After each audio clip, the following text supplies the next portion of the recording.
네, 여러분 안녕하십니까. 오늘 홍준표 대표님 모십니다. 여러분 아마 제가 정치인에 대해서 평가할 때 우리나라 아마 정계에서 정문즉답이 가능한 유일한 분이 홍준표다 이렇게 제가 옛날에 얘기하는 것들을 많이 아마 들으셨을 겁니다. 이 다른 누구와도 질문을 할 때 좀 조심이 되거든요. 이 질문을 할 때 이 사람이 알아듣는 질문일까 이렇게 늘 걱정을 하는데 사실은 그 무슨 질문을 해도 괜찮은, 그게 무슨 말이냐고 되물어볼 수 있는 유일한 분이 홍준표다 이렇게 전에부터 제가 얘기하고 다녔습니다만은 요즘 TV 토론하는 거 보니까 저로서는 좀 실망입니다. 옛날에 실력이 오히려 좀 줄어드신 거 아닌가 이런 느낌도 들고 또 워낙 뭡니까 그 말을 막말을 한다는 이제 이런 얘기들 아마 많이 들어서 그런지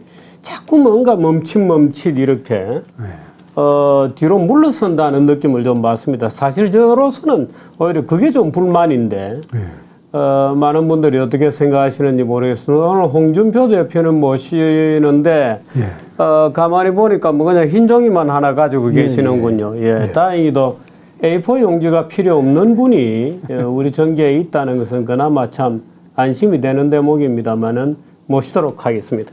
어서 오십시오. 그 뭐 안 적어 오셔도 됩니까? 아니요, 이제 뒷장에 있습니까? 아니 질문하시는 거 또 묻는 거 그 메모를 해야 되기 때문에. 그래도 자기 답변도 뭐 정리된 게. 그거야 뭐 지금 주필님이 뭐 묻을 때 사전에 질문지대로 묻긴 합니까 어때? 그래서 그거 질문지 자체를 주필님하고 할 때는 좀 보지 않습니다. 안 봐도 되니까. 우선 시청자들에게 간단한 인사해 주시죠. 펜앤마이크 시청자 여러분, 홍준표입니다. 펜앤마이크가 우리나라의 소위 유튜브에서는 거의 유일하다시피 그 정론지입니다. 그런데 요즘 사이버 유튜버들이 워낙 설치니까 조금 주춤한 것이 참 유감입니다만은 고맙습니다. 하여튼 펜앤마이크 여러분들 보면 정말로 언론하고 똑같이 정론만 이야기하고 페이크 뉴스라든지 그런 자극적인 그런 썸네일 띄워가지고 그 국민을 끌고 가는 그런 매체는 아니다. 그래서 오늘 펜앤마이크에서 불러서 제가 나왔습니다. 오늘 아마 정규재 주필님한테 내가 혼날 것 같은데 내가 단단히 각오하고 나왔습니다. 지금 목이 약간 쉬신 상태입니다. 어젯밤에 늦도록 토론을 해가지고 또 어젯밤 토론은 조금 격했습니다. 지금 뭐 주필님께서 말씀하시듯이 사실 그 당내 토론은 하기가 참 조심스러운 게 그러시죠. 상대방을 제가 뭐 여태 토론하는 스타일이라는 것은 팩트로 상대방을 깨고 부수고 진지기고 이런 말하자면 우리 측 사람 보면 통쾌한 토론을 하거든요. 그런데 당내 토론은 그래 할 수가 없어요. 그래 하면 당내에서 우리 당 지지하는 사람들 당원들이 또 너무 심한 거 아니냐. 우리끼리인데 그런 비판도 들어오고 너무 심하다.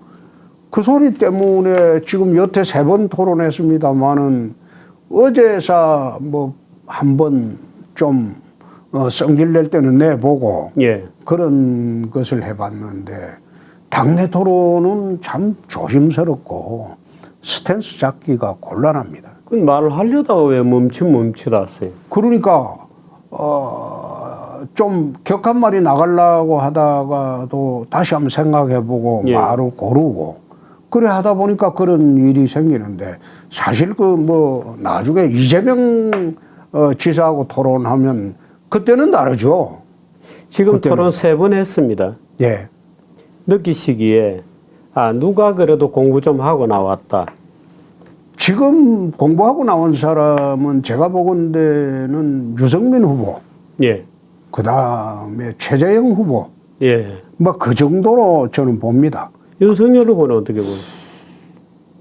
그거는 단시간 하다 보니까 이제 아마 그게 참모들이 이제 후보를 데리고 주입식 교육을 예. 하다 보니까 예. 자기 생각이 아니고 예. 참모들 생각을 그것도 고철 옮기려고 하다 외우고 있는 보니까 것 같은데. 예, 참모들 생각을 옮기려고 하다 보니까 말이 엇나가고 어제도 좀 그런 일이 있었죠. 어제 단이 지금 세 번 하셔서 느끼는 거는 저거는 그 윤석열 참모의 누구 주장이다 이런 게 많이 느껴지시죠? 그렇습니다. 예. 그 외교안보 분야 토론하고 국방 분야 토론할 때는 문재인 정부의 실패한 문재인 정부의 참모들을 다 데리고 와 있어요. 예. 거기에. 그러니까 문재인이 이기 정책을 자기 정책인 양 이렇게 내세우니까 예. 그걸 공격을 하면 이제 말이 헷갈리기 시작해요. 예. 답변은 이제 보수 우파 정책으로 해야 되는데 어제도 아마 최재형 후보 질문에 그런 게 있었죠. 천안함 폭침 사과 없어도 김정은이 만나겠다. 예. 언론에는 그래 나왔는데 네. 최재형 후보가 물으니까 그게 아마 참모들이 써준 거로 기자회견을 했을 거예요. 예, 예.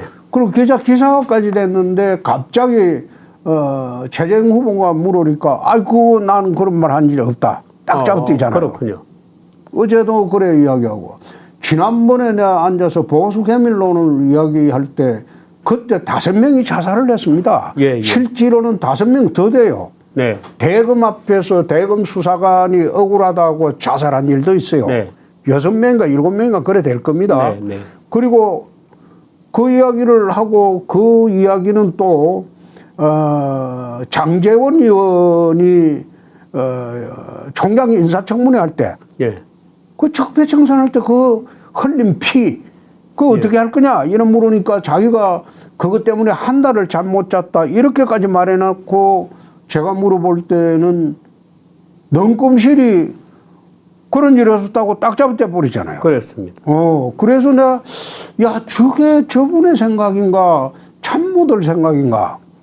아니, 근데 저도 토론 듣고 있다가 바로 이제 그 적폐청산 과정에서 여러 명이 죽게 되고 심지어 이재수 사령관 예. 같은 경우에는 제복을 입혀놓고 모욕을 준 거 아닙니까? 그렇습니다. 그죠? 제복을 입힌 상태에서 수갑을 예. 채워서 다 보여주고. 근데 그런 데 대해서 우리 홍 대표께서 바로 반론이 나올 것 같았는데 멈칫하더라고요. 멈칫한 게 이거 이제 그게 딴 것도 물어야 되거든요. 예, 그런데 저는 그 정도 물었으면 저 거짓말이라는 거 국민들이 알 줄 알았어요. 예, 대부분 저런 식으로 이야기하면 그 당시에 전부 자살 사건이 9시 뉴스, 8시 뉴스, 탑 뉴스로 예. 나왔는데 저게 불과 그 3, 4년 전인데 저렇게 거짓말 할 수 있나. 예. 그래서 내가 왜 멈칫한 게 아니고 그 정도 하면 국민들이 알 줄 알았는데 네. 보니까 모르는 분들이 상당히 많아요. 예. 그래서 제가 유튜브에다가 지도자는 거짓말해서는 안 됩니다. 보충으로 올리셨고요. 예, 그래서 이제 자살 장면하고 그걸 살인자 윤석열 그러면 외치는 장면하고 그걸 방송에 다 나왔어요. 네네. 그래서 그거 다 올렸는데 토론할 때 그렇습니다. 그걸 거짓말이라고 또 하면 또 거짓말 아니라고 하고 논쟁이 돼 버리죠. 예. 그럼 다른 거를 물을 수가 없어요. 네. 토론에 제약이 있죠. 예. 뭐 열려있는 시간은 놓고 그냥 열려있는 토론도 아니고 어제 윤석열 후보에게 501호 작계에 대해서 물어본 거는 약간 좀 함정이었습니까? 함정이 아니고 이게 안보의 기본 상식인데 예. 작게 5027, 5029, 그 다음에 이제 50115 이게 이제 진행 과정이 예. 작게 5027이나 5029 이거는 북이 남침했을 때 이야기입니다. 네. 예? 우리가 선제 공격을 받았을 때 대응하는 방식이고 네. 작게 5015는 2016년도 전시작전권 환수를 전제로 만든 그거는 예. 이 성공하는 겁니다. 예. 선제 공개하는 거예요. 예. 패턴이 달라졌죠. 네. 이게 엄청난 남북의 위기 상황에서 대처하는 방식입니다. 네. 말하자면 작게 5015는 북의 대량 살상 무기를 공격할 가능성이 임박했을 때 예, 예. 우리가 먼저 탐지를 하고 예. 먼저 치는 겁니다. 네. 치고 그 다음에 참수 작전으로 들어가는 네. 겁니다. 수뇌부. 네. 그래서 그 계획은 2016년도 이래에 한미연합사령부하고 그 다음에 미태평양 사령부에 예. 그 우리나라 방위의 기본 개념이 되어 버렸어요. 예. 그거 함정이 아니고 그건 대통령으로서 기본은 다 알아야 돼요. 그건 이미 군사 기밀 운운하는데 택도 아닌 소리가 네.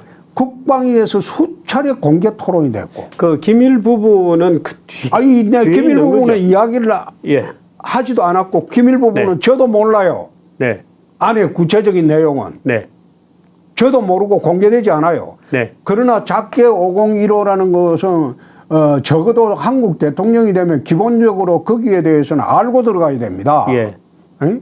그것도 모르고 작게 5015 상태가 돼버리면 대통령은 어떻게 해야 됩니까? 제일 먼저 저는 그 토론 보다가 윤석열 후보가 예, 압니다. 이렇게 답할 때 아이쿠 걸렸다. 아니 그게 아니고 그게 이제 제가 국방위에 이제 두 번째로 있었는데 예. 국방위에 두 번째 있으면서 국방위에서 공개적으로 논의되던 사항입니다. 네. 그런데 그 안에 구체적인 작전 계획은 노출이 되지 않았죠. 예. 지금 그거는 청와대 국방비서관 그거는 국회 안에서도 노출이 안 됩니다. 아니 그 노출이 안 돼요. 네. 그거는 노출이 안 되고 청와대 국방비서관조차도 구체적인 내용에는 접근을 할 수가 없어요. 그거는 그야말로 1급 군사 기밀입니다. 그 1급 군사 기밀의 담당자는 누구입니까? 담당자는 청와대 말하자면 어떤 순간에 말하자면 이런 내용이다 하고 까야 될 거 아니에요? 그거는 합참이죠. 합참이장이죠. 합참입니까? 합참이장하고 한미연합사령관이죠. 예. 한미연합사령관이고 대통령이고. 네. 지난번에 아덴만 작전을 우리 MB 때 했지 않습니까? 예, 예. 우리 인질 구출 작전. 예, 예. 아덴만 구출 작전 그걸 지시를 대통령이 합니다. 예.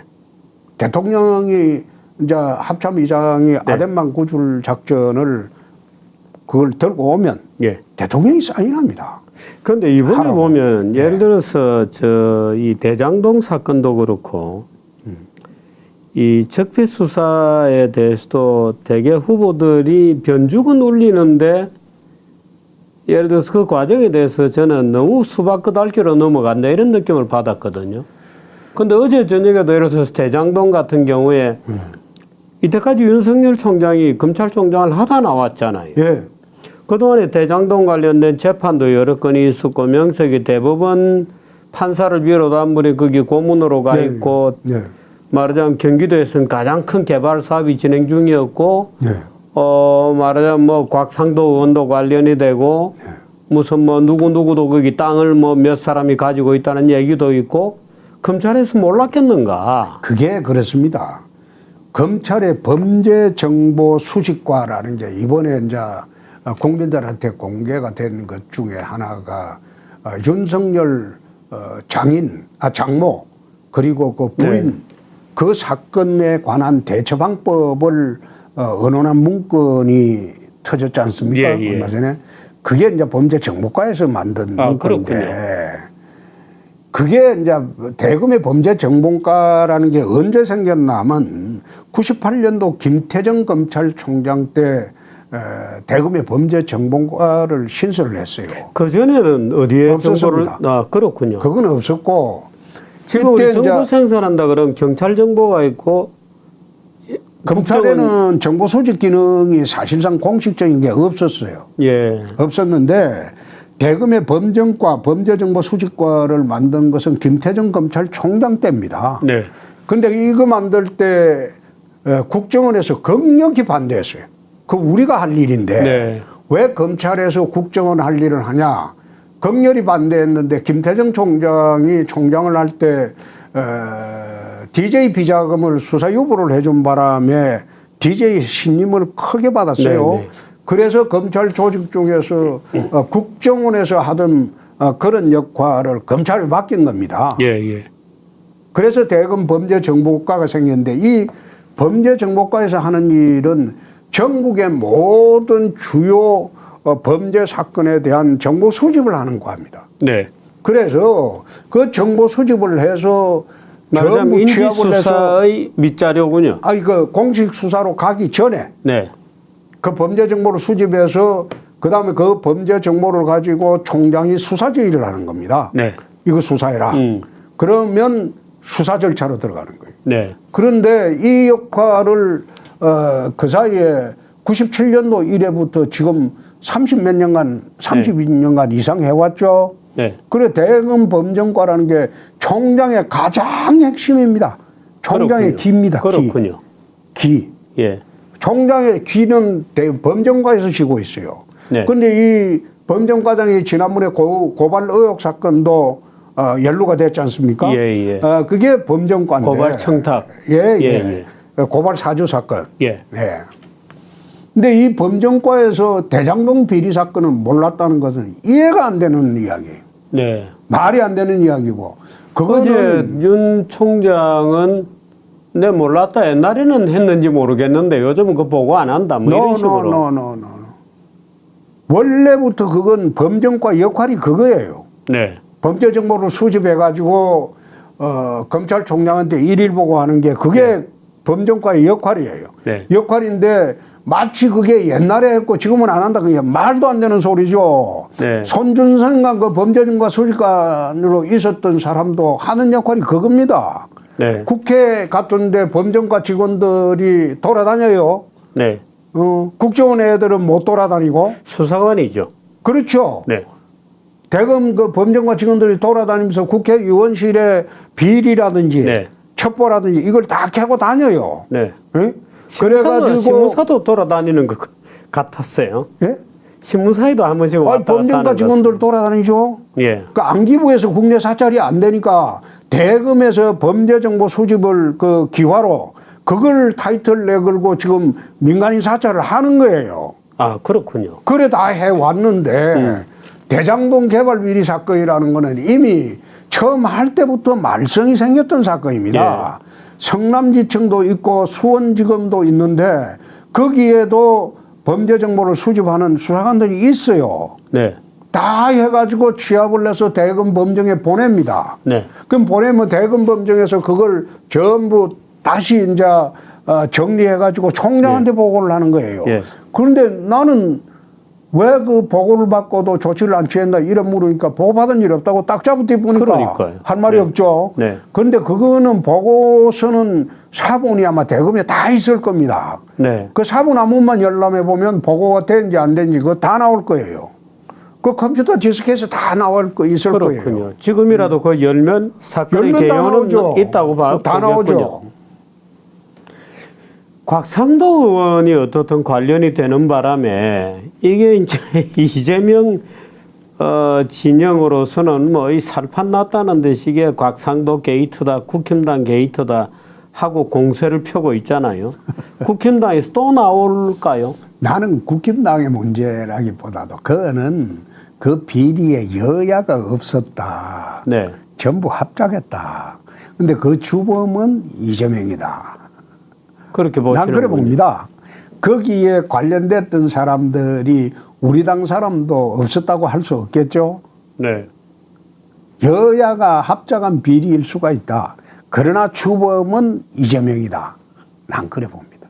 몇 명이나 관련돼 있다고 보시죠? 그건 잘 모르죠. 지금 거론되는 사람이 일부 부인하는 사람도 있겠지만 이제 앞으로 특검이나 정식으로 조사하면 나오겠죠.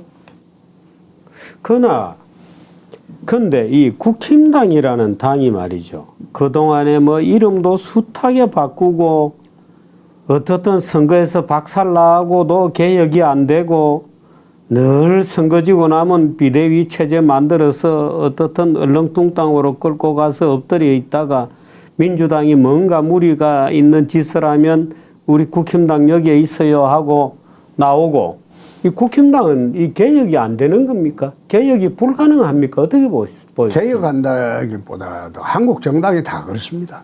민주당도 그렇습니다. 민주당도 지난번에 한번 돌아보면 대선 때 MB 때 패배하고 난 뒤에 네. 그때 그 뭐 당 이름을 갖다가 열 몇 번을 바꾼 일이 있어요. 네. 1년에. 뭐 새천령 민주당 그다음에 뭐 온갖 이름으로 네. 10번 이상 바꾼 적도 있고 당 네. 대표도 1년에 서너 번 바꾼 일도 있습니다. 네. 한국 정당이 다 그렇습니다. 우리 당만 그런 게 아니고 네. 다 그렇습니다. 그렇다고 해서 이런 상황을 계속 방치할 수는 없는 거 아닙니까? 그래도 지금보다 나은 거는 탄핵 전에 5년 전보다 나은 거는 5년 전에는 탄핵으로 괴멸을 해버렸죠. 네. 정당이 무너지고 당 지지율이 4%밖에 되지 않았고 네. 그런 상황에서 제가 이제 경남지사로 있다가 차출이 돼서 출마를 할 수밖에 없었는데 지금은 상황이 다르죠. 그나마 우리 당이 민주당보다 지지율이 지금 낮지 않습니까? 예. 뭐 낮고 상당히 높아졌습니다. 이 정도면 다음 차기 대선은 5년 전보다는 비교가 안 되게 좋은 셈이죠. 조직도 살아났고. 지금 국힘당이 윤석열을 말하자면 단일 후보로 선출한다 또는 홍준표를 선출한다 했을 때에 네. 지금 윤석열 캠프에 있는 분들이나 네. 또는 홍준표 캠프에 있는 분들이 동참할까요? 말하자면 단일 대우를 이룰 수 있습니까? 아니면 그거는 어떤 일이 있어도 단일 대우를 이룰 수밖에 없을 겁니다. 만약 단일 대우를 이루지 않고 옆길로 나가면 이제 탄핵 때보다 더한 국민적 역적이 되기 때문에 그거는 단일 대우로 나갈 수밖에 없을 겁니다. 지금 과거처럼 적극적으로 뛰쳐나가고 할 그런 상황이 안 됩니다. 단일 후보가 탄생하는 순간 그거는 그 사람을 중심으로 네. 한 방향으로 갈 수밖에 없습니다. 한 방향으로 뛰쳐나가지는 않겠으되 뜰뜨름하겠죠. 그거는 옛날에 이명박 박근혜 치열하게 하고 난 뒤도 똑같았습니다. 근데 방해는 못하지 않습니까? 이런 점은 어떻습니까? 지금 보면 제가 느끼기에는 네. 국힘당의 소위 주류, 네. 옛날에 반기문을 뭐 밖에서 픽업하려고 했던 거, 이번에 윤석열 총장을 픽업을 해서 에워싸고 있는, 제가 느끼기에는 그 주류들은 그거 다 있다고 보거든요. 그거는 나는 주류라고는 보지 않죠. 네. 우리 당의 주류는 사실 친이 친박이 무너지면서 주류가 없어졌습니다. 예. 그건 주류가 없고 이합집산하고 있는 중이죠. 이 앞집사는 어떻습니까? 예를 들면 예. 홍준표 의원 예. 어떻든 고향이건 저 가는 데마다 문을 다 걸어 잠그고 아예 청계에서 내보내려고 했던 거 아닙니까? 그죠? 그때 한때 그런 때가 있었죠. 대구에서 겨우 어떻든 기사회생해서 지금 다시 예, 예, 복귀하시고 예. 이번에도 어렵사리 복당이 된 거 아닙니까? 그렇죠. 여전히 당에서는 홍준표에 대한 예. 야, 좀 나가주었으면 좋겠는데 안 들어왔으면 좋겠는데 이런 그건 당원들을 뜻하고는 틀리죠. 왜 아니, 그런가 하면 그러니까 이 당에 국힘에 아니 예를 들어서 솔직하게 이름을 얘기하면 예를 들어 김재원 의원이다. 다니는 데마다 홍준표 의원의 입당은 반대하는 사람이 너무 많다. 이렇게 떠들고 다녔잖아요. 그 친박 그 잔재죠. 그러니까 친이 친박이 한참 이제 당의 주류를 양쪽으로 이루고 있을 때 한 네. 진영에서 몸담았던 사람이죠. 지금은 윤 쪽 없어졌죠. 아닙니까? 지금 윤 쪽으로 가 있죠. 그건 전 뭐 아닙니까? 그쪽으로 가 있는 셈이죠. 네. 뭐 그런 데 대해서는 아니 나는 제가 별로 이 드리는 말씀은 사실은 홍 대표는 지금 웃으시는데 예. 웃을 수 없는 장면이 될 수도 있다고요. 나는 예를 그래 들어서 생각하죠. 그러면 맞습니다. 예. 홍준표라는 상품을 예. 왜 당에서는 싫어하냐 이거죠. 당에서 싫어하는 게 아니고 몇몇 그렇게 하는 사람들이 있죠. 목소리 내면서 네. 이제 공개적으로 반대하는 사람들이 혹시 뭐 무슨 쭉 의정 활동을 하면서 무슨 관계가 급격히 악화되는 무슨 계기 같은 게 있었나요? 그건 없습니다. 일체 없습니다. 그럼 홍준표라는 분의 이 약간 인품이 의심스럽거나 그렇지 않습니다. 내가 본인 생각이 내가 겁이 나죠. 겁이 나. 자기들의 행적이 과거 행적에 대해서 내가 너무 세세하게 알고 있기 때문에 말은 안 하지만은 겁이 나죠. 응? 저 사람 들어오면 자기가 정치적으로 생명이 끝날 수도 있다. 그런 생각으로 이제 다른 핑계를 대면서 그분들하고 동지 반대를 하죠. 관계가 아닌 모양이죠. 같이 술도 먹고 나는 같이 술 먹고 같이 그런 돈도 동지적 받고 관계에 해야 있는 될 거 사람, 아니에요. 사람이 예를 있긴 들어 하지만 대장동에 땅이 빈 땅이 몇 개 있다더라 그러면 같이 들어가기도 하고 저는 그런 짓 안 합니다. 그러니까 싫어하죠. 아니 그거는 타협의 대상이 아니죠. 그런 거는 타협 안 합니다. 그리고 같은 당에 있더라도 잘못된 행동하고 또 바람직하지 못한 짓을 하고 그런 사람은 같은 당에 있더라도 나는 같이 어울리지 않습니다. 홍준표 단일 후보는 죽어도 싫다는 사람도 있거든요. 그런 사람은 나중에 제가 되면 당을 뛰쳐나가거나 그렇지 않으면 숨죽이고 있겠죠. 그럴 수밖에 없지 않습니까? 전 그런 사람 데리고 정권 창출하겠다 그런 생각은 없어요. 네. 어차피 후보 되면 전부 한 마음을 모아야 되는데 네. 죽어도 저 싫다 그런 사람을 데리고 어떻게 선거하겠어요? 그거는 본인들이 선택해서 하겠죠. 나는 거기에 매달릴 생각이 없어요. 저는 여태 정치에 보면서 당원과 국민들을 상대로 정치했지 네. 특정 국회의원들 몇몇 데리고 하는 패거리 정치를 단 한 번도 해본 일이 없습니다.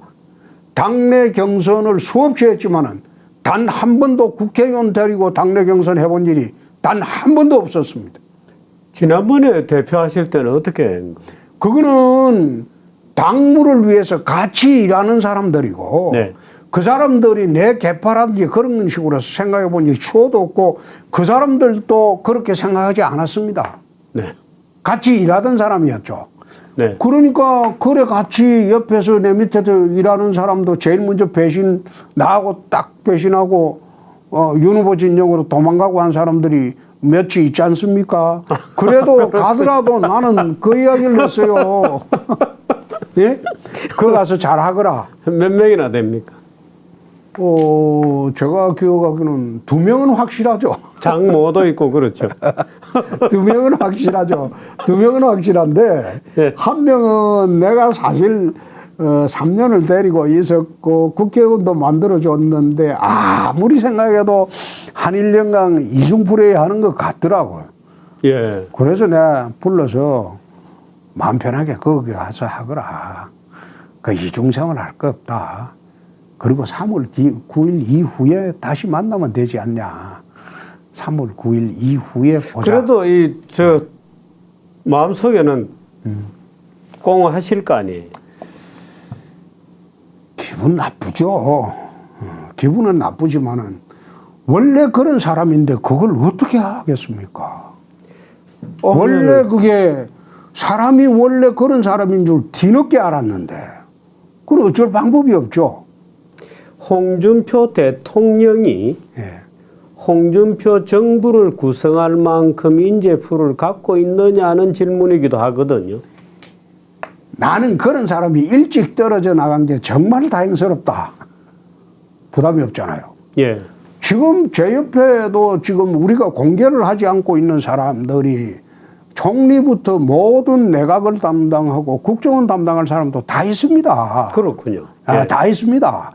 그걸 난 드러내놓고 떠들질 아니, 근데 않습니다. 다 자리를 비워놓고 기다리고 있다. 이래야 사람들이 모일 텐데 다 있다 그러면 사람들이 모이겠어. 아니 대통령이 할 수 있는 자리가 10,000개가 넘습니다.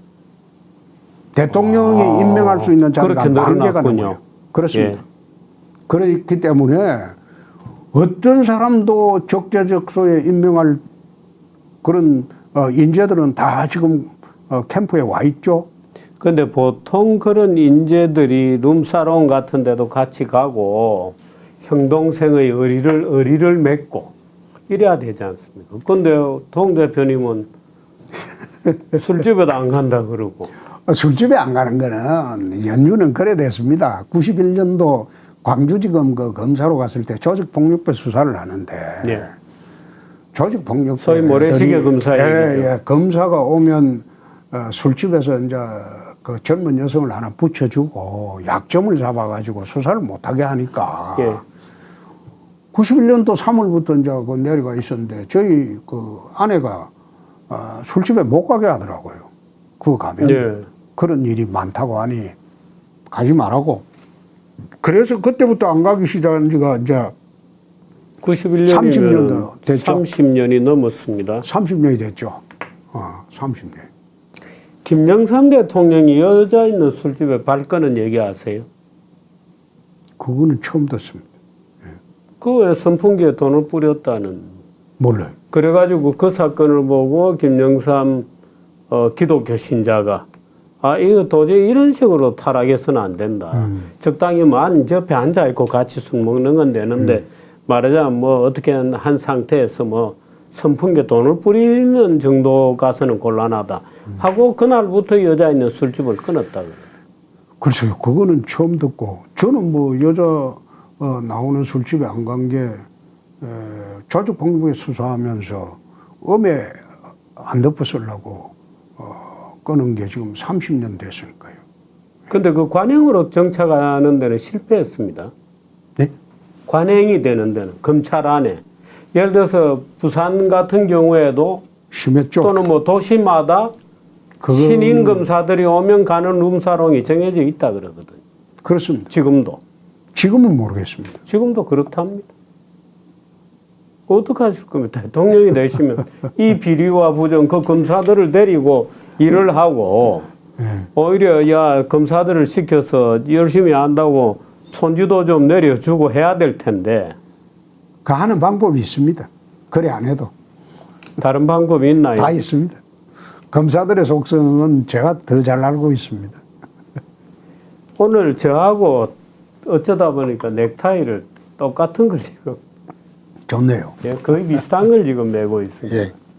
사실은 저인데 요 넥타이도 있고 지금 홍 대표님 맨 넥타이하고 거의 똑같은 것도 있는데 제가 그걸 맬까 그러다가 이걸 맸는데 약간 다르니까 그나마 다행이네. 너무 똑같아서 짜고 친다 그랬을 텐데. 예. 이 넥타이도 바꾸고 이미지를 바꾸려고 노력하시는 건 좋은데 이번에 조국이 얘기했다가 실패하셨죠. 그거는 지금 잘못 이해를 국민들이 하고 계시는데 조국에 대해서는 제가 그 유시민 장관하고 MBC 100분 토론을 할 때 예. 3년 전에 이미 조국이를 아주 격렬히 비난을 해놨습니다. 생방송에서. 저는 사내 새끼도 아니다. 네.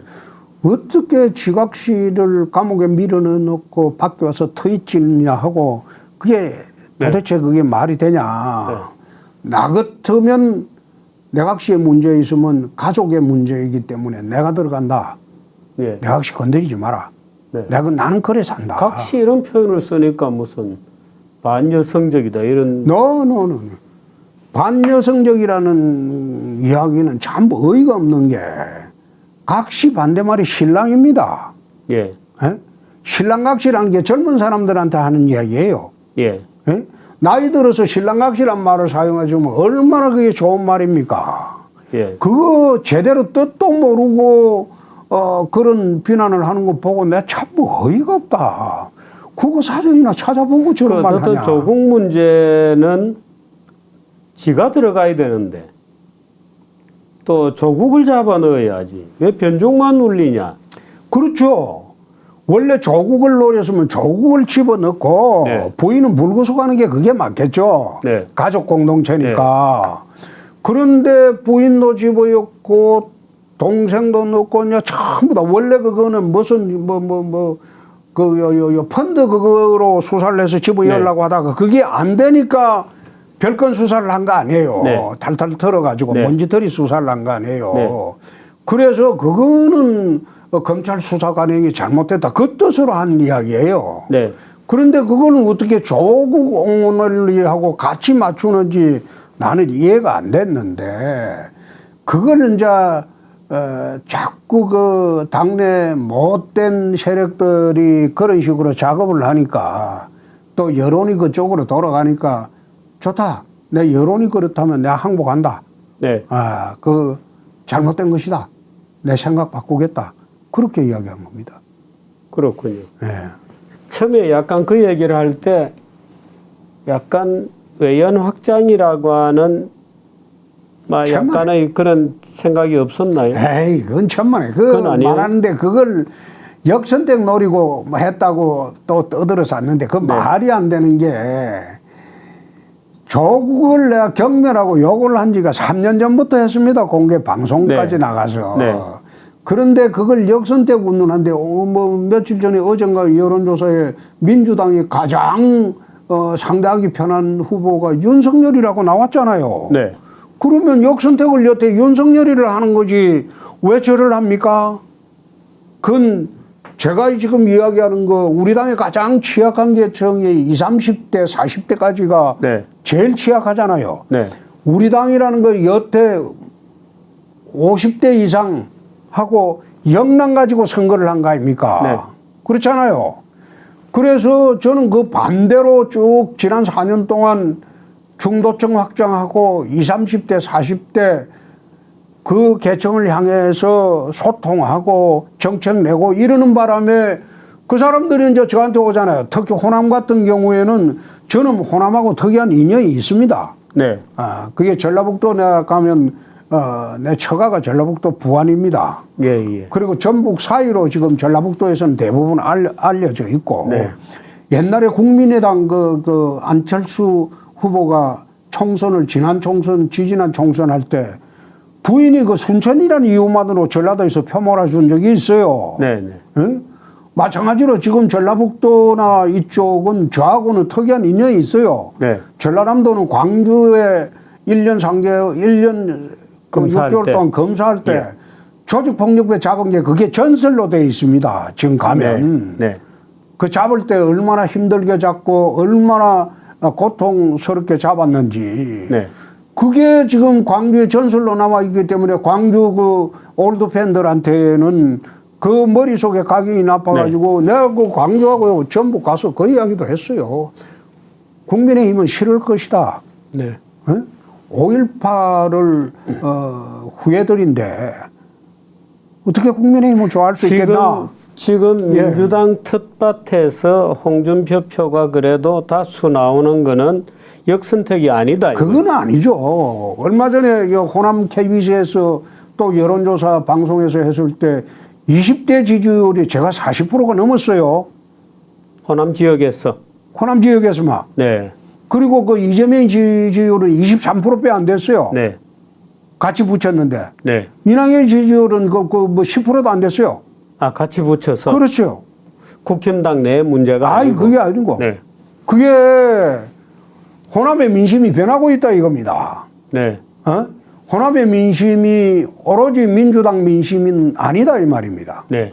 역대 우리 당 출신이 호남에서 지금 10% 가까이 얻은 거는 박근혜하고 이명박 둘밖에 없을 거예요. 네. 10%대 초반을 네. 얻었거든요. 그렇기 때문에 제가 나가면 15%에서 20% 얻을 수 있다고 저는 확신합니다. 그렇게 나요. 호남에서. 그 사람들보다 내가 훨씬 그 거부감이 덜하니까요. 네. 예? 호남에 친밀감이 있고 거부감이 덜하니까 또 호남 가서 전라북도 가서는 새만금을 홍콩식 개발하겠다고 파격적인 공약을 이야기하고 그게 지금 호남 전체의 논의가 아주 극심하게 되고 있어요. 네. 광주 전남 가서는 호남국제공항을 관문공항으로 만들어서 우리나라 4대 관문공항 정책으로 해서 지역 균형 발전을 하겠다. 네. 그래서 그 관문공항 주변에는 첨단 산업이 들어온다. 지금 근데 무안도 고추 말리고 있는데 관문공항 또 만들면은 아니요. 이번에는 멸치를 말려야 됩니다. 아니, 지금 그래 하는 게 아니라 4대 관문공항이라고 네. 하는 거는 주필님 잘 들어보시면 지금 우리나라의 인천공항으로 항공화물로 수출되는 물동량이 98.2%입니다. 네. 인천공항으로만 수출돼요. 네. 그러니까 항공화물로 수출되는 그런 산업들은 수도권 이남으로 못 내려가요. 그렇습니다. 응? 예. 그러니까 지역 균형 발전이 안 된다 이 말이에요. 네. 응? 그래서 우리나라 공항을 4대 관문공항으로 만들자 이 말이에요. 네. 응? 지역 균형 발전을 위해서 이 수도권에 편제되어 있는 이런 그 첨단 산업을 예. 항공 하늘길만 열어주면 지방으로 내려간다 이거예요. 네. 우선 지방에 내려가면 땅값이 아마 지금 그 서울보다 50분의 1도 안 될 거예요. 그리고 그 지역 인재들 다 모아가지고 선발하면 훨씬 인력도 풍부합니다. 말하자면 가덕도 공항도 지지하시는 거죠? 예? 가덕도 그렇습니다. 공항. 내가 이야기 설명하는 거 예. 한번 듣고 그래서 호남 500만 그 여객과 예. 그 다음에 물류들은 무안국제공항을 그 관문공항으로 만들자. 예. 관문공항이라는 게 그렇습니다. 유럽이나 미주를 가려는 노선은 활주로가 3.8km가 돼야 됩니다. 네. 그게 그래야지 화물기가 뜰 수 있어요. 무안을 조금 확장하는 거군요. 지금 확장을 3.4km로 하고 있는데 더 넓혀야 됩니다. 네. 확장을 하고 있어요. 그리고 대구 TK 신공항도 관문공항으로 만들어서 군위입니다. 군위에 예. 거기에 TK 500만, 충청도 500만, 1000만이 여객이 운용하고 예. 거기 주변에 첨단 산업들이 배치가 되면 그 첨단 산업의 물류공항으로 만들자 이 말이에요. 네. 물류 여객과 네. 그리고 가덕도 신공항도 만들어 가지고 불경에 840만의 여객 네. 물류를 가덕도로 유치를 하자는 거예요. 네. 그리고 서울, 경기, 강원 일대는 네. 인천공항으로 가자는 거예요. 네. 지금 모든 물류 여객을 독점하고 있는 인천공항이 유일한데 네. 만약 그럴 리 없겠지만 유사시되면 제일 먼저 북이 공격하는 거는 인천공항과 원자력 지대입니다. 네. 미사일로 공격하는 거예요. 네. 저기 무용지물 대보내면 해외 길이 또 막혀버렸는데. 네. 예? 그래서 유사시를 생각해서라도 관문공항을 네 군데 만들고 예. 또 국내 공항에 방금 말씀하시는 고추말리 이런 공항 네. 많아요 지금. 예. 지금도. 많이 있습니다. 그거는 국내 공항을 다 폐쇄하자는 거예요. 그 폐쇄하고 예. 왜 폐쇄하자는 거 하면 앞으로 10년 내에 플라잉카 시대가 옵니다. 예. 자동차가 나르는 시대가 옵니다. 예. 자동차가 나르는 시대가 오면 국내에서는 제주도 외에는 의미가 없어져요. 네. 국내선 항공이라는 거는. 네. 그래서 플라잉카 시대가 오면 자동차가 하늘을 나르게 되는데 네. 10년 내에 네. 지금 현대에서 지금 플라잉카 예, 하고 막바지 단계 와 있습니다. 있잖아요. 예. 예. 그러면 국내 공항이라는 거는 제주도 가는 거 외에는 의미가 없어져요. 네. 어? 그래서 우리나라의 4대 관문공항을 만들어가지고 물류 여객을 전부 배치를 하자. 옛날에 6, 70년대의 경제발전 원동력이 박정희 대통령 때는 고속도로였어요. 네. 이제 경제발전 원동력은 하늘길입니다. 예. 하늘길을 지방에도 활짝 열어주자는 거예요. 송 대표님 말씀하시는 공항로는 사실은 제가 사회를 보는 사회자가 아니면은 1시간이건 2시간이건 논쟁으로 좀 모실 수도 있는데. 아니, 뭐 무슨 뜻인지 알아요. 우리 주필님 지난번에 가덕도 반대하신 거 내가 다 알고 있고 논리도 다 들었습니다. 있는데 제가 뭐 오늘은 사회 예. 보는 입장이니까 예. 20대 40대가 예. 왜 말하자면 누가 보더라도 꼰대인 예. 홍준표를 20대, 40대가 왜 좋아하게 되었는가? 우선 20대, 40대가 문정권 들어와서 꿈과 희망을 잃어버렸습니다. 네. 우선 20대, 30대가 대학을 졸업해도 일자리가 없죠. 예. 갈 자리가 없지 않습니까? 네. 그렇다고 해서 주식을 투자해 본들 저가 기본 돈이 있는 것도 아니고 네. 그리고 결혼을 하려고 해도 집을 가질 수가 있습니까? 네. 집값이 폭등해 버렸는데. 그리고 40대만 하더라도 자기들이 어느 정도 안정됐는데 세금이 너무 폭등하니까 못 살겠다 이겁니다. 그럼 지금은 대안을 뭐 찾다 보니까 지금은 뭐 우리나라 최대 임대인이 국가입니다. 예. 예. 전부 국가 임대료 내고 살아요. 아니 그러니까요. 그러니까 부동산 정책도 저는 뭐 도심 초고층 개발을 하자. 네. 쿼터 아파트 4분의 1 가격으로 분양이 된다. 네. 그 이야기도 쭉 이제 설명도 하고 또 일자리도 민간 경제를 활성화해서 일자리를 만들겠다. 예. 모든 경제 정책을 네거티브 시스템으로 바꿔가지고 절대적으로 금지되는 것만 하고 나머지는 다 예. 허용하겠다. 예.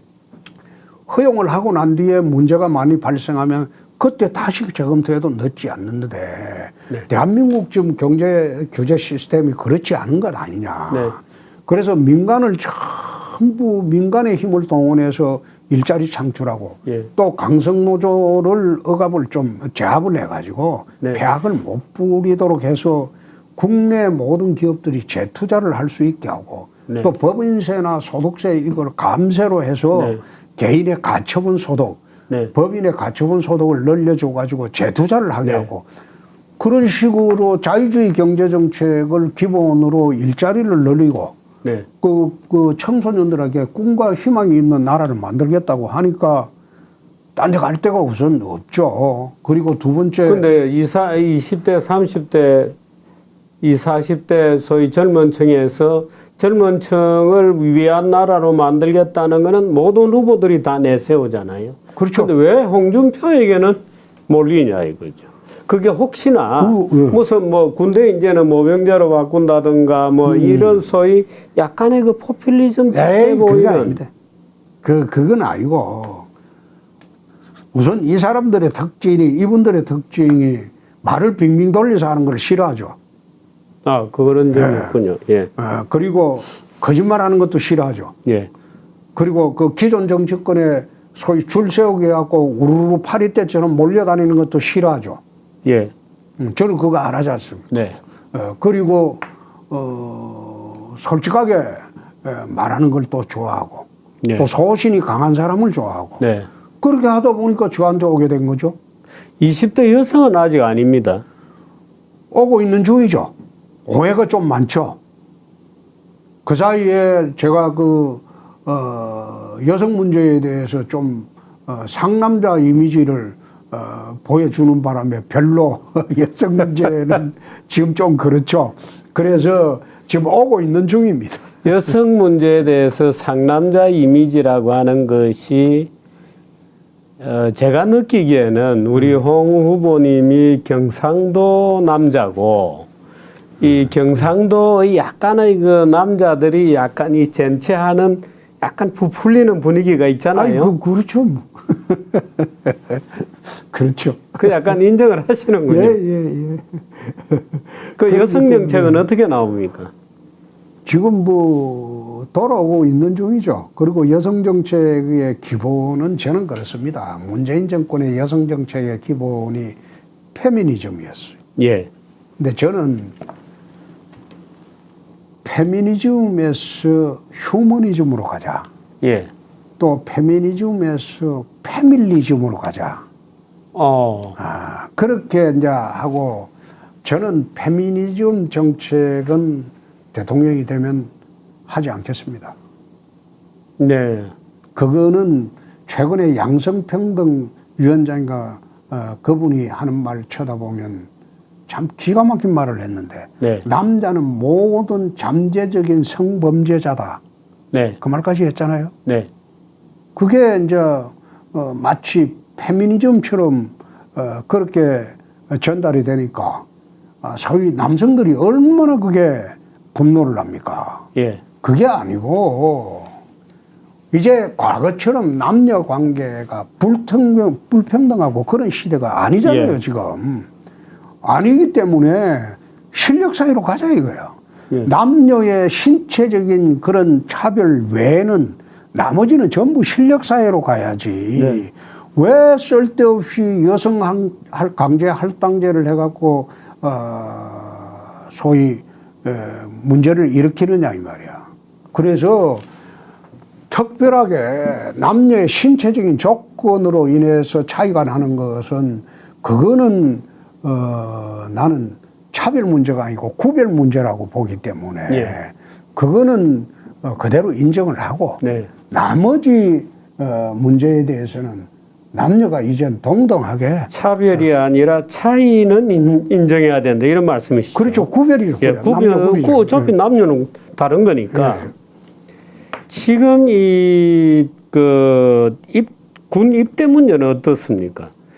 뭐 저도 사실은 이 군 입대 문제 같은 경우에는 사실 한 18세 정도에 도달하면 남녀 누구라도 군부대 가서 한 달 정도 뭐 사격 훈련도 해보고 누구라도 홍길동의 총이 정규제의 총이 뭐 파주 어느 부대 가면 내 총이 있고 뭐 이런 정도의 국방이면 나머지는 어차피 이제 지금 저출산으로 인구가 워낙에 주니까 해서 나머지는 과학군으로 바꾼다 뭐 이런 계획은 세워봄직하거든요. 그래서 그 문제도 그렇습니다. 제가 국힘당 후보들 중에서도 그 이해 못하는 분들이 많아요. 아니 그게 이제 생각을 바꿔야 되는 게 지금의 징병제를 실시하고 있는 나라가 세계에서 한 31개국 정도 됩니다. 나머지 나라는 징병제를 실시하고 있지 않아요. 네. 중국도 2016년도 징병제를 폐지했습니다. 네. 대만이 중국하고 크게 대립 국면에 있는 대만이 2018년도부터 징병제를 네. 폐지했어요. 네. 왜 이게 모병제 이야기가 나오는가 하면 저출산으로 지금 그 징병 연령이 점점 줄어들고 있어요. 네. 줄어들고 있고 지난번에 이라크 전쟁 양상을 안 봤습니까? 네. 이거는 요즘 머리수로 하는 전쟁의 시대가 아니죠. 네. 그냥 미사일이나 첨단 무기를 동원해서 초토화시켜 놓고 예. 그다음 부대가 탱크 부대가 들어갈 때는 이거 안정화 부대라고 그럽니다. 네. 예? 옛날 저는 그 참호 속에 앉아가지고 소총과 머리 내놓고 뭐 쏘는 그런 시대가 아니기 때문에 민정이죠, 그죠? 예. 예. 전투보다는. 그래서 모병제를 하자는 게 군인을 전문화시킬 필요가 있다는 거예요. 네. 그리고 북한의 특수 8군단에 대적하기 위해서 내 해병 그다음에 특전사를 통합해서 해병 특전사령부로 하자. 네. 그래 해가지고 해안 상륙도 하고 적진 침투도 하는 그런 일당백의 그 침투 부대도 만들자. 네. 4군 체제로 만들자. 네. 그렇게 하는데 이걸 4군 체제에 들어가는 강인한 체력을 가진 부대는 전부 기관병으로 하자. 네. 예? 기관병으로. 네. 하사 이상의 네, 뭐 네. 기관병, 네. 군치급군인으로. 이렇게 해가지고 가능한 한 기관병 위주로 군대를 이제 해놓고 월급도 대졸 초임 이상으로 주자. 예. 제대로 주자. 네. 그리고 점점 이제 지원병제로 징병제를 일시에 폐지하는 게 아니고 네. 5년 동안이면 5년 동안 이게 차츰 폐지하면서 지원병제로 하자는 거예요, 또. 네. 일종 이행 기간이 있는 거군요. 그렇죠. 네. 이행기간을 놔둬가지고 한 번에 일거에 하는 게 아니고 지원병제로 이제 징병에서 지원병제로 해가고 지원병으로 왔다 가는 사람은 군 복무 그 기간 동안 특혜를 네. 특별한 그 프레스티지를 주는 거로 네. 그런 식으로 해가지고 지원병도 이제 모집하고 예. 이래가지고 징병의 인원을 점점 줄여 나가는 거예요. 네. 그리고 마지막에 가서는 완전 모병제로 전환을 하는 거예요. 예. 그 세금을 저는 국방세라는 개념으로 봤어요. 국방세는 얼마나 걷게 됩니까? 그게 이제 추계를 해봐야 되겠죠. 네. 징병의 이제 모병의 인원까지 보고, 네. 그 다음에 이제 일당백의 군인으로 정말 체력 강한 군인으로 만들고, 네. 그 사람들이 우리 남자들 사이에서 가면 군에 적합하다는 사람이 많아요. 나는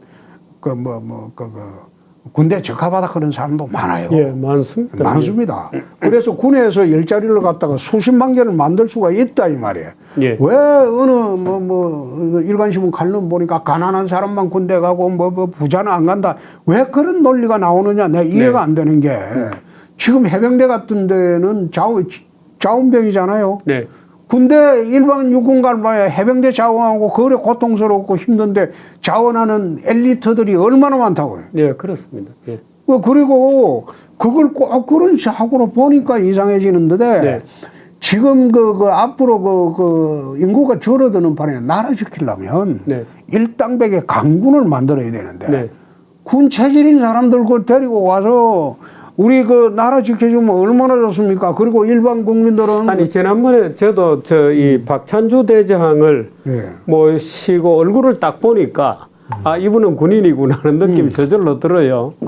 그러니까요. 네. 그래서 그걸 갖다가 모병제로 주장하는 거는 젊은 애들 표 꼬우기 위해서 한다. 그거 내가 5년 전에도 가면 탄핵됐을 때 모르고 그 이야기를 했어요. 네. 모병제 이야기, 아주 젊은 애들 표 꼬우려고 하는 거 아니냐. 이래 네. 했는데 그 뒤에 이제 모병제 연구를 좀 많이 해봤어요. 네. 지난 대선 지난 후에. 그러니까 우리나라도 모병제로 갈 길이 생겼다. 그래서 이제 모병제 이야기를 하는 어제 거죠. 저녁에 하신 얘기 중에 네. 저는 깜짝 놀란 게 지난 대선 때 급해서 내가 후보로 뛰었는데 그때 좀 미숙했던 것 같다. 잘못했다고 했죠. 예. 만 원까지 이제 준비가 좀 된 것 같다 이렇게 얘기하신 거거든요. 그렇습니다. 그때 사실 경남지사 할 때 갑자기 불려 올라와 가지고 당에서 공약을 제대로 만들어 준 것도 없어요. 네. 그래서 최저임금을 만 원까지 임기 중에 올리겠다고 하는데 다른 후보들이 다 한다고 우리도 하자고 해서 내가 덜렁 따라 했는데 그런 거. 난 그게 그래 심각할 줄은 몰랐군요. 문재인 정부 들어오고 난 뒤에 사회적인 부작용이 있는 거 보고 지금은 알았어요. 벌써 이제 또 한 5년 지났습니다. 예, 예. 그동안에 예. 소위 이제 찬물도 좀 예. 벌컥벌컥 예. 마시고 예. 지금은 본인이 어떻게 느끼십니까? 이제 내가 대한민국 국정, 대한민국이라고 하는 정말 복잡한 문제군, 대한민국이 사실 다른 나라보다 결코 적지 않은 문제군을 갖고 있잖아요. 예, 예. 북한 문제도 예. 있고 거기에 대해서 본인이 감당할 자신이 있다고 이제 느껴지십니까? 자신이? 4년 동안은 공부를 하고 내공을 쌓고 각 분야의 문제점을 다 검토를 해봤죠. 그래서 이제는 대한민국을 맡으면 나라를 정상화시킬 수 있겠다. 그런 생각이 지금 혹시 기준이 문재인 아닙니까? 아닙니다. 너무 낮은 기준으로 지금. 아니 그건 아닙니다.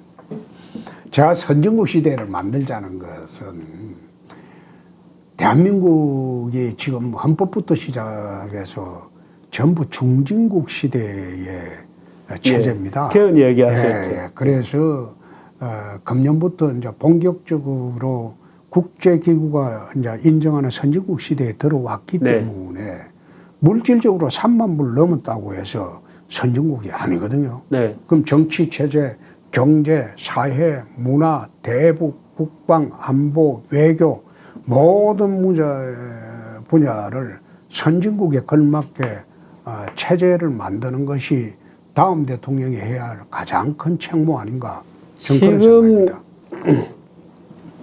초기에 우리 홍준표 후보님의 공약은 자유민주주의와 자유시장 경제의 올바른 정책이라는 느낌을 갖고 있었거든요. 예. 근데 최근에 대장동 사건 이런 게 터지면서 1년 동안은 부패를 모조리 청소하겠다 하는 거로 약간 바뀌신 것 같습니다. 그거는 다른 문제죠. 그게 정치보복하고 다른 민생비리입니다. 예. 대장동 사건 같은 경우에는 이거는 지방자치단체장이 주도를 해서 특정 세력의 돈을 모아주는 그 네. 민생비리입니다. 네. 나는 그거 보면서 거머리떼라고 했어요. 네. 거머리떼들이 서민의 피를 빨았다. 네. 그 대장동의 땅을 가진 사람들이 헐값의 땅을 수용을 당했어요. 네. 거기다가 아파트를 지으면서 또 막대한 차익을 특정 세력한테 다 넘겨줬다. 네. 화천대유 천화동인이란 말은 주역의 13, 14번째 나오는 괴 이야기입니다. 그게 무슨 말인가 하면 널리 돈과 재물을 모아서 천하를 거머쥔다는 그 뜻이에요. 네. 그러면 처음에 화천대유 천화동인이라는 그 회사 지을 때부터 이거는 누군가의 대선 프로젝트예요. 네. 근데 사람들은 거기에 내가 한 두 번 이야기했는데도 그 주목도 하지 않더라고. 예. 왜 그런 회사 이름을 지어놨는지. 네. 그럼 그 회사를 짓고 난 뒤에 특정인한테 간 돈 중에서 가장 최근에 언론에서 나온 거 보니까 그 최대 주주라는 사람이 자기 지분권을 뭐 이익 배당권을 담보로 400억을 가져갔대요, 현금을. 네. 그 400억의 행방을 찾아보면 그 돈이 어디로 빠졌는지. 주인이 나오겠군요. 그것만 추적해 보면 그게 이제 화천대유 천화동인 프로젝트를 만든 사람한테 갔겠죠. 네. 그랬을 거 아니에요. 차별습니까? 차별습니까? 그거는 수사를 해봐야 되겠죠. 그래서 화천동인 천하 천하 동인. 동인인가 그 말뜻만 보더라도 그거는 어느 특정인의 그 대선 프로젝트입니다. 네. 그 뻔한 거 아니에요. 네. 그런데 거기에서 그럼 누구를 겨냥한 것이냐? 그건 뭐 불을 보듯이 뻔하죠. 수사를 해보면. 문재인 대통령을 어떻게 하실 겁니까? 문 대통령을 딱 타켓으로 해서 잡는다는 것은 정치 보복적인 성격이 강하겠죠. 네. 그렇지 않습니까? 그런데 홍준표 대통령이 되면 예. 그다 바로 그날 저녁부터 검사들이 예. 문재인을 서로가 엮어 넣으려고 치열한 전쟁 상태에 돌입할 거 아니겠습니까? 내가 엮는다. 글쎄요. 저는 꼭 그렇게 보지 않는 게 요즘 검사들이 윤석열 총장처럼 저렇게 정치 검사가 많지는 않아요. 어쩌다가 드문드문 나와요. 윤석열 총장이 정치검사인 거는 그렇게 생각하시는군요. 그거는 제가 검사 11년 수사를 하면서 저는 조직폭력, 마약, 살인만 했습니다. 강력범만 했죠. 가장 가기 싫어하는 그런 사건들만 했죠. 흉악범만. 특수부는 그런데, 얘기는 다르죠. 예? 특수부는 주로 특수부는 정치 그런 거 하는 거 사건이죠. 아니죠. 네. 저는 뭐 강력부에 있었으니까. 네.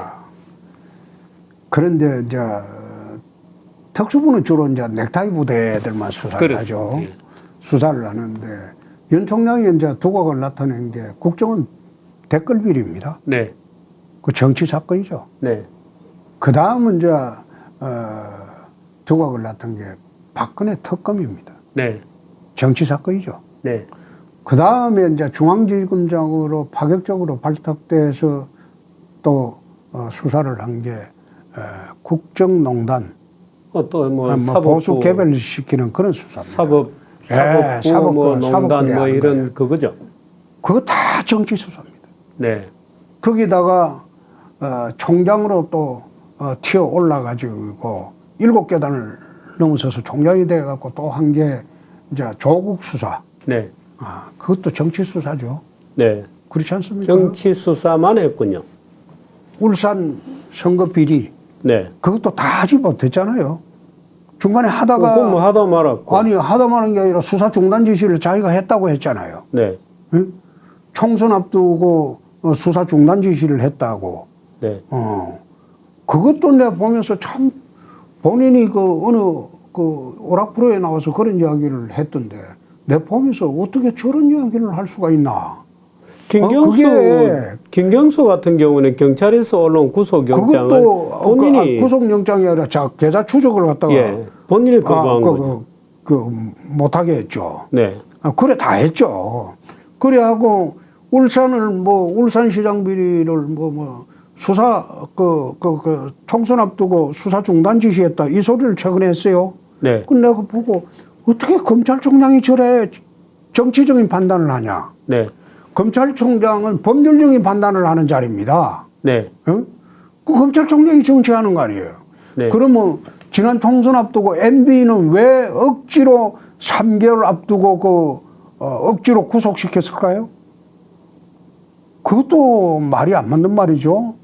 그래서 저거는 전형적으로 정치 수사만 해왔다. 네. 그래서 내가 참 유감스럽게 보죠. 좀 유감스럽게. 근데 그건 본인의 문제라기보다는 어떻든 영입한 국힘당 내부의 문제잖아요. 본인이 들어왔잖아요. 영입해서 본인이 안 들어오면 그뿐인데 본인이 이제 우리 당으로 들어왔잖아요. 왜 들어왔다고 보십니까? 윤석열이 불러서 안 물어보세요. 노조하고 긴급명령을 통해서라도 반드시 이 폐악질하는 노조를 바로잡겠다 이렇게 얘기하셨잖아요. 네. 대통령 선거가 3월 9일 날 후보가 만일에 국힘당에서 대통령이 되면 네. 아마도 민노총이나 정교조나 총력을 기울여서 힘을 모아서 5월 1일 날 메이데이를 기화로 총파업을 하면서 요구 조건을 내걸 텐데 견디실 수 있을까요? 저는 MB하고는 좀 다르죠. 저는 그런 데는 굴복 안 하지요. 네? 저는 그런 데 굴복 안 합니다. 진주 어려운 할 때는 경남지사 할 때 민노총이 3,000명을 동원해서 도청을 애워싼 지가 한 달 이상 애워쌌어요. 아, 그랬습니까? 예. 네. 그때 춘투를 경남에서 와서 했어요. 서울에서 안 하고. 네. 그래 해도 전국에서 그리 모여가지고 그렇습니다. 그랬군요. 그래 와도 나는 굴복해 본 일이 없습니다. 난 그런 것에 그거 어떻게 하셨어요? 대통령이 되면 수당 방법은 무궁무진합니다. 지금은 저 대통령 되면 내가 한번 보여줄게요. 그런 식으로 저는 당하지 않습니다. 예상은 하시죠? 그럼요. 근데 아니, 민노총을 폐악이라고 규정한 대통령이 3월 9일 날 태어나면 민노총이 정말 가만 안 있을 것 같아요. 제가 환경노동위원회에 5년 3개월을 있었습니다. 네. 국회에 있을 때. 네. 환경노동위원장도 했습니다. 네. 민노총하고 그때는 대화가 됐어요. 네. 한국노총이야 원래 온건 노조이기 때문에 네. 한국노총은 원래 합리적인 노조고 온건 노조이기 때문에 그래 억지는 쓰지 않습니다. 네. 민노총처럼. 근데 제가 환경노동위원장을 하고 국회 환노위에 의사봉 쥐고 있을 때는 민노총하고 대화가 됐어요. 네. 제가 대통령이 되더라도 민노총하고 내가 대화할 겁니다. 네. 대화해서 대한민국 경제 발전을 위해서 자제를 요구할 겁니다. 지금 내가 울산 가서 이번에 울산을 방문해가지고 거기가 민노총 본거지 아닙니까? 네. 내가 그런 이야기를 쭉 했어요. 울산의 시민들한테. 네. 디트로이트라는 도시가 1950년대부터 60년대 중반까지 네. 미국의 가장 부자 도시였다. 그렇죠. 예. 부자 다 망했습니다. 도시였다. 지금 다 망했죠. 부자 도시였는데 인구가 한때는 180만까지 올라가 있었다. 네. 그런데 지금은 인구가 67만이고 자동차 산업으로 큰 도시가 자동차 공장이 하나도 없다. 네. 왜 그러냐?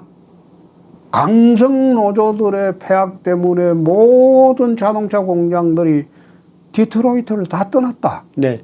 지금은 67만 도시고 시내 밤에 다니질 못한다. 네. 워낙 강도가 창궐하기 때문에. 그래서 그 도시의 폐허를 기억을 해라. 네. 만약 강성노조가 이런 식으로 하면 울산이 한국의 디트로이트였는데 울산은 그리 되지 말라는 보장이 있나? 네. 자제를 하거라. 자제를 해야 된다. 네. 내가 울산 가서 그런 이야기를 했어요. 이번에요. 이번에 갔다 와서 했어요. 네. 했는데 나는 그 민주노총이 강성노조지만은 제가 그 환노위원장 할 때는 아주 편하게 대화를 했어요. 지금 노조와 대화하겠다는 것은 유승민 의원이 후보가 대표적으로 내걸고 있는 거잖아요. 그렇죠. 홍준표의 대화와 유승민의 대화론이 뭐가 같고 뭐가 다릅니까? 그건 나중 보면 알 겁니다. 근데 저는 이렇게 보거든요. 예. 현대차 노조원들을, 노조 간부들을 수시로 해외여행을 시킵니다. 그럼 해외여행을 하고 마지막 자기들이 모여서 총평을 할 때는 야, 우리 들어가서 이제 좀 온건하자. 예. 우리가 이런 식으로 극한 투쟁을 하는 노조여서 되겠는가 하고 다 얘기해 놓고 인천공항에 딱 내려서는 즉시 바꾸는 겁니다. 그건 왜 그렇게 바뀌느냐? 노동법 자체가 노동조합으로 하여금 극한적인 투쟁을 하도록 온갖 종류의 전술 무기들을 다 갖고 있거든요. 그러니까 조금이라도 양보를 하려면 노조 내에서 경쟁하는 다른 계파들이 야, 투쟁 무기 놔두고 뭐 때문에 양보하냐고 또 스트라이크를 하는 겁니다. 그러니까 노동조합 내부에도 권력 투쟁이 있는데 그 권력 투쟁의 메커니즘이 자기들로 하여금 강성 투쟁을 하도록 만들어서 법을 바꿔주지 않으면 계속 그럴 수밖에 없다 이겁니다. 지금 현대차 같은 경우에는 팰리세이드가 그래 잘 팔리고 있는데 지금 노선 정설을 못하고 예, 있잖아요. 그렇습니다. 그게 라인 정설을 못하고 있잖아요. 네. 노조 때문에. 이런 거는 맞지 않죠? 그거는 경영권이에요. 노동법을 그래서 바꿔주는데 노동법을 바꾸려면 지금 180석을 갖고 있는 국회 거대의 민주당을 넘어설 수가 없겠죠. 네. 그래서 긴급 재정명령권이라는 말을 내가 하게 된 겁니다. 2016년도 불란스의 올랜드 대통령은 긴급 재정명령권을 사용해서 노동법 개정을 했어요. 네. 네? 개정을 했는데 우리나라도 올랜드가 한 방식대로 긴급 재정명령권으로 노동법 개정, 노동개혁법을 하는 방법도 있다. 그 말씀을 하고 있는 거예요. 지금 그 말씀 잘 하셨는데 민주당이 180석이고 국힘당은 이번에 또 곽상도 의원이 또 나갔기 때문에 또 줄었습니다. 어떤 대통령을 뽑아도 다음 총선이 있는 2년까지는 완전히 무슨 힘이 있겠나? 어떻게 보십니까? 97년도 DJ가 당선이 될 때 새정치국민회의가 83석이었습니다. 네, 그랬군요. 예? 근데 DJ가 98년 대통령이 되어서 정치력으로 극복을 해 나갔습니다. 네. 정치력 없는 사람이 대통령이 되면 식물 대통령이 되겠죠.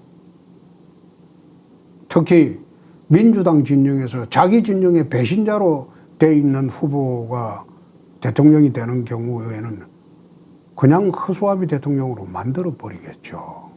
그러나 98년도 DJ가 정치력으로 나라를 이끌어 갔듯이 네. 정치력이 있는 사람이 대통령이 되면 그건 또 다른 문제가 되죠. 지금 그 김대중 대통령이나 김영삼 대통령 수준의 홍준표 대통령이 이룰 수 있다고 보시는군요. 시대가 많이 바뀌었죠. 네. 그때하고 지금의 상황하고 네. 시대적인 상황이 많이 바뀌었기 때문에 그 수평적으로 비교해서 할 그런 문제는 아니죠. 국힘당은 어떻게 개혁합니까? 아까 뭐 민주당도 뭐 늘 뭐 그렇다 이렇게 이해해 달라는 요지로 말씀을 하셨는데 한국의 정당 구조라는 거는 모든 사람이 다 만족할 만큼 그런 정당 구조가 되기 어렵습니다. 이건 어떻습니까? 이번 3월 9일 날 대선이 있고 바로 6월 달에 지방선거가 있지 않습니까? 그렇습니다. 그러면 지방선거도 어떻든 당에서 계획을 가지고 있어야 되는데 지금 윤석열 후보 캠프에 이런저런 사람들이 많이 몰리고 있는 것도 지방선거의 공천을 노렸기 때문이다. 이렇게 볼 수 있는 거 아니겠어요? 그걸 김종인 위원장은 파리떼라고 표현을 했죠. 저는 똥파리 때라고 불렀어요. 아니 김종인 위원장 파리떼라고 표현을 네. 했는데 글쎄요. 지금 아마 그분들이 상당히 헷갈릴 겁니다. 지금. 아니 근데 홍준표 후보님도 예를 들어서 이제 만일에 단일 후보로 이제 경선을 통과해서 유일 후보가 되시잖아요. 네. 그럼 역시 또 그 파리떼가 몰려들지 않을까요? 원래 파리떼는 정치 에너지이기도 하죠. 아니요. 원래 파리떼는 부패한데 몰려듭니다. 저한테는 몰려들지 않을 거예요. 아 그렇습니까? 원래 파리떼들은 썩은 음식이나 부패한 데만 몰려드는 게 파리떼지 않습니까? 근데 저한테는 파리떼가 몰려들 이준석 대표의 당과 예. 홍준표 후보의 그 차기 정권과 예. 공천권을 놓고 엄청난 격돌이 있을 거다. 일치 없습니다. 그러면 이준석 당의 공천을 인정하십니다. 아, 이거 너무 어려운 질문인가요? 그거는 지금 이야기할 거는 아니죠. 협력 관계죠. 협력 관계지. 지금까지는 홍 대표께서는 이준석 그야말로 참 신선한 당대표하고 비교적 잘 지내오셨어요. 그거는 앞으로 정권을 창출해도 똑같을 겁니다. 저는 정치하면서 순간적으로 남을 이용하고 버리고 그렇게 해본 일이 단 한 번도 없습니다. 그렇게 하지 않습니다. 같은 협력 관계를 유지했으면 그 사람이 나를 떠나지 않는 한 저는 절대 등을 돌린 일이 단 한 번도 없습니다. 믿어도 됩니까? 그렇습니다. 이준석 대표하고 저는 생각이 거의 유사하고 예. 뜻이 같습니다. 네. 한국 보수 우파 진영을 협력해서 재건하자 하는 그 뜻은 그게 앞으로도 변함이 없을 겁니다. 지금 이 시청자 질문이 몇 개 있습니다. 예. 4차 토론 때는, 아니, 4인 토론 때는 좀 강하게 하실 거냐? 그게 아까 말씀드린 대로 좀 답답하다 이겁니다. 답답한데 그걸 너무 그 사람을 갖다 옥죄고 코너로 몰아넣으면죠. 시간 제한하고 뭐 여러 가지 질문자 복잡한 제한하고. 것도 있지만은 우리 당원들이 또 싫어하는 경향이 있어요. 네. 그래서 그거는 나중에 원팀을 위해서라도 바람직스럽지 못한 부분이 있다. 네. 뭐 그런 말씀. 답답해 하시는 분들이 많아요. 공무원 시험에만 매달려 있는 청년에게 어떤 희망을 주실 거냐? 그거는 사실 그렇거든요. 저희들이 대학 다닐 당시에는 국업 공무원은 대졸자는 안 응시 가는 했습니다. 데였죠. 예. 절대 안 했습니다. 예. 고졸자들만 응시했어요. 옛날에는. 그런데 지금 뭐 서울대학 나와도 국업 시험 보려고 하는 게 이게 나라가 지금 망하는 징조예요. 네. 그래서 저는 민간을 일자리를 대폭 확대를 한다고 했어요. 예. 예. 정치 보복은 안 한다 하셨지만 피 흘린 사람들의 억울함은 어떻게 하나? 보복의 악순환이 되면 이젠 더 이상 나라 발전하는 게 참 무망하다는 생각은 네. 변함이 없습니다. 그러나 정말로 씻지 못할 범죄를 저질렀다 하면 그거는 정치 보복이 아니라 국민을 위해서 처단해야 될 그런 사건이죠. 지금 예를 들어서 울산시장 선거의 그 조작성, 수사 자체가 조작을 위해서 들어간 거 아닙니까? 그렇죠. 그런데 그 사실상 중단돼 있단 말이죠. 울산시장 사건의 최종 지시자는 상식적으로 보면 문 대통령이라고 봐야 되겠죠. 예. 그래서 그런 부분은 나중에 뭐 다시 시정할 기회는 있겠죠. 울산시장 선거의 최종 지시자는 그게 뭐 누가 보더라도 그건 문 대통령이 아니냐. 사실 제가 여쭤봐야 되는데 안 여쭤보는 것 중에 이미 아마 답을 다 모범 답안을 심사숙고해서 만들어 놓았기 때문에 제가 안 물어보는 질문들도 있습니다. 네. 예를 들어서 뭐 자서전을 쓰시면서 있었던 무슨 돼지 문제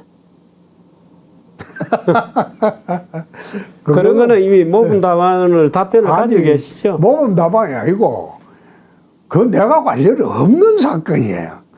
그런데 그 하숙집에 일어난 일을 그걸 다시 재론을 하면 그 이재명은 홍모가 무슨 성추행이라도 한 듯이. 아니 그거야 뭐 그렇게 주장은 할 수 있겠지만은 그 어떡합니까 그걸 내 책을 보면 그게 뻔히 나오는데. 예. 박근혜 대통령 탄핵이나 출당이나 관련된 입장 또 그때의 여러 가지 발언과 행동들에 대해서도 지금 모범 답안으로 설명하실 게 이미 돼 있으시겠죠? 근데 그걸 나 한두 번 얘기한 것도 아니고. 예. 지난번에 우리 그 정여조 주필하고 이야기할 때도 다 한 이야기입니다. 그거는 오늘 그거는 더 묻지 마세요. 정여조 주필하고 지난번 대담할 때도 그 이야기 다 한 거예요. 지금 박근혜 대통령이 언제쯤 신원이 될 거라고 보십니까? 아마 그 문재인 그 대통령 입장으로서는 저는 이번 8.15 때 나올 거라고 본 거 나올 아닙니까? 거라고 봤습니다. 봤는데 계속 좀 잡아두고 있는 것은 이게 이제 전직 대통령을 둘 다 풀어줘야 될 거 아니에요? 네. 한 분은 풀어주고 한 분은 안 풀어주고 이거는 곤란하잖아요. 네. 그래서 아마 박근혜 대통령은 풀어주고 싶은데 MB 이명박 대통령 조건이 아직 안 됩니까? 아니 이명박 대통령은 풀어주려고 하니까 아직 그 복수심이 그대로 갖고 있는 모양이에요. 네. 그러니까 뭐 아마 두 분이 아무리 늦어도 연말에는 문 대통령이 결단해야 되는 순간이 오지 않을까 좀 그래 봅니다. 결단을 촉구하시겠죠. 늘 이제 이야기도 하고 내 총리를 통해서도 요청을 한번 해봤어요. 네. 네. 국민연금은 어떻게 개혁하실 겁니까? 그건 개혁 프로그램을 좀 복잡해서 예. 저희 측에서 마련하고 있습니다. 어떻든 더 내고 덜 받는 개혁은 뭐 그대로 가는 거죠. 예. 문재인 대통령은 적게 내고 많이 받는 걸 개혁이라고 불러가지고 우리를 깜짝 놀라게 했습니다. 네, 한번 보겠습니다. 예. 가족 관리는 어떻게 하실 겁니까? 가족 관리는 우리는 특이하게 할 것도 없습니다. 우리 친가는 사람이 없습니다. 아, 그래요? 예. 친가에는 사촌도 없고 그리고 지금 여형제들 둘이만 있습니다. 그렇군요. 친가 뭐 가족 관리 할 것도 없습니다. 우리 가족은 그렇군요. 친척이 없습니다. 아드님도 있고 하실 거 아니에요? 아, 우리 아들이야. 그 뭐 가만히 놔둬도 지 알아서 다 하는데 뭐.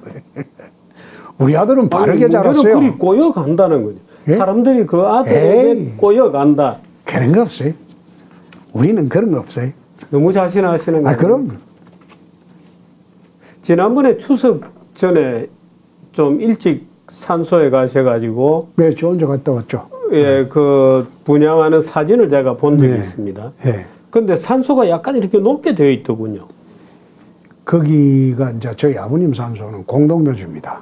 예. 공동묘지라서 74년도 돌아가실 때 우리가 선산이 없어서 대학생 때 예, 남지 공동묘지에 안장을 하는 바람에 공동묘지 가면 전부 묘가 다닥다닥 붙어 있습니다. 네. 그리고 절을 하려고 하면 그게 비탈져 가지고 좁고 예. 그래서 그 절하기가 상당히 불편합니다.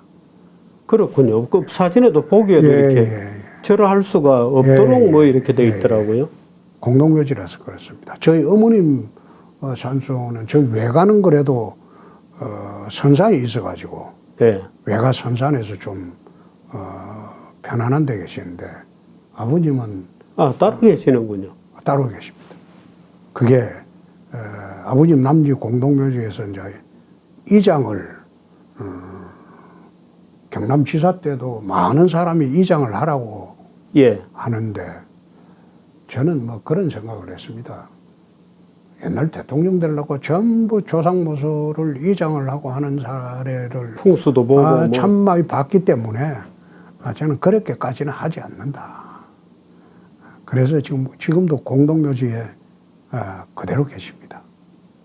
그렇군요. 예. 74년에 돌아가시면 대학교 2학년, 3학년 때. 재적됐다가 재입학하고 2학년 때죠. 그렇군요. 예. 7학번인데 73년도 1년 재적됐다가 그래도 74년도 이수령 때 재직되셨습니까? 뭐 그런 셈이죠. 예. 그 돌아가신 저 부친에 대해서 얘기 좀 해주시죠. 저희 아버님은 뭐 시골에서 그 소장농 하셨죠.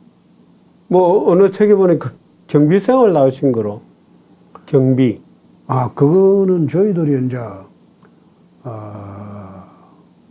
제가 국민학교 6년을 다니면서 5번의 전학을 했어요. 전학을. 예. 예. 장영 남지 국민학교에서 대구 신천국민학교, 예. 대구 신안국민학교, 창녕읍으로 내려와서 창녕국민학교, 마지막으로 합천 항남초등국민학교라고 예. 옛날 시골 분교에 어떻게 그렇게 전학을 하셨어요? 그때는 먹고 살 길이 없었으니까 그냥 그 전가족을 여가 끌고 이삿짐 실어가지고 예. 뭐 경남에서 대구로 갈 때도 이틀을 걸어서 리어카 밀어가지고 이사 다녔고 그때는 다 어려울 때입니다. 예. 그 먹고 살 길 찾아서 이제 옮기다 보니까 국민학교를 5번 옮겼죠. 예. 그래서 국민학교 친구가 없어요. 아니 오히려 지금 같으면은 예. 야 5개나 다 동창이 있는 셈이잖아요. 그런데 1년씩만 다니다가 이사를 가버렸으니까. 아 그렇군요. 그러니까 친구라고 할 것도 없죠. 생길 수가 없군요. 예. 그 마지막에 이사 간 데가 합천, 덕곡, 율지인데 그 동네에 이제 우리 졸업생들이 42명입니다. 예. 42명인데 저희 대학 초등학교 졸업생들이 그 당시에 전체 학년에 우리 졸업생들이 예. 42명이 동기인데 예. 그 중에서 한 10명은 이미 유명을 달리 했죠. 벌써요. 아유, 시골에서는 옛날에는 크다가 그렇군요. 장티부스로 죽고 예. 호열자로 예. 죽고 뭐 또 공장에 가서 일하다가 떨어져 죽고 막 그래 버리죠. 네. 제 초등학교 동기가 지금 살아있는 사람이 한 30명 될 겁니다. 네. 조금 뭐 이 연성 질문을 좀 했습니다만은 뭐 한두 개 어려운 문제도 하나 좀 더 여쭤보고 벌써 네. 1시간 30분이 지났기 네. 때문에 한두 문제만 더 여쭤보고 보내드리도록 하겠습니다. 2차 컷오프 10월 8일 전에 대구 경북과 부울경 방문 계획이 있으신지 있습니다. 예, 굉장히 구체적으로 물어보셨네요. 예, 예. 지금 뭐 대구, 경북, 부울경 다 이번 주 내에 내려갑니다. 내려가시면 주로 어차피 또 지역 공약을 또 뭔가 하셔야 되죠. 지역 공약은 지난번에 다 했고, 다 했고요. 1차 할 때도 했고, 이번에는 당협 방문을 해서 당내 경선이기 때문에 당원들 만나는 그런 절차, 네. 그리고 이제 재래시장통 네. 방문 절차, 그걸 쭉 마련해서 2차 컷오프 있기 전에 대구, 경북, 부산, 영남 지역은 싹 돌 겁니다.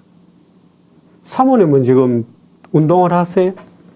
영남 지역에 돌아다니고 있습니다. 아, 그렇군요. 예. 김정숙 여사는 저 남편을 대통령 만들기 위해서 광주 전남에서 때밀이를 6개월을 했다고. 아마 그 예선에 돼 가지고 우리 당 후보가 되면 우리 그 제안에는 아마 전라도로 갈 겁니다. 예. 자기가 태어난 데하고 전남, 광주, 호남 지역을 누비고 다닐 겁니다. 그렇군요. 그래 될 겁니다. 싫어하시진 않으세요? 아마 그 선거운동은 저보다 잘해요. 아, 그렇습니까? 예. 원래 그 집안이 옛날에 공화당 재정위원장까지 한 부안국회의원 한 이병옥 씨 예. 조카입니다. 아, 그렇습니까? 그래서 어릴 때부터 자기 삼촌이 오. 선거운동을 하는 걸 봐서 저보다 더 잘합니다. 그렇게 낯설지는 않군요. 예. 천만다행입니다. 원래는 은행원을 하셨잖아요. 그렇죠. 잔돈 출금했다고 뭐. 예. 아니, 그런 얘기들은. 그때 우리 주필님도 있을 때 그 고대 안암동 지점이 학생회관 그 옆에 제가 봤을 수도 있겠습니다, 그 당시에. 그렇죠. 그때. 아, 그러네. 예. 사실은 저는 이렇게 요즘 느끼는 게 선거는 저렇게 치열한데 양 진영이 모두 결사적으로 붙고 있고 윤 후보를 지지하는 분들이나 홍 후보를 지지하는 분들이 마치 정권이 바뀌면 천국이 올 것처럼 저렇게 목을 매지만 아마도 지금 국가부채가 50%를 이미 돌파하고 있고 앞으로 2년 내에 심각한 어떤 경제적 곤혹스러운 상황이 치달을 수도 있는데 어떤 우리 앞에 절벽이 기다릴 수도 있는데 과연 이분들이 헤쳐나갈 수 있겠는가 걱정입니다. 그거는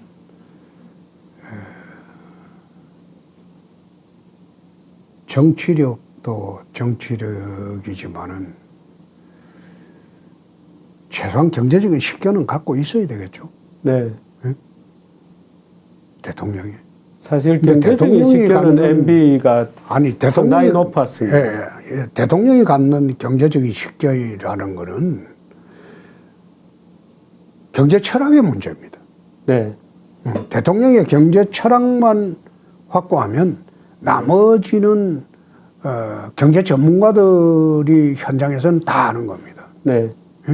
그래서 문 대통령처럼 저런 얼치기 좌파 경제 이념 가지고는 나라 운영하다가 지금 5년간 나라를 망쳐놨죠. 네.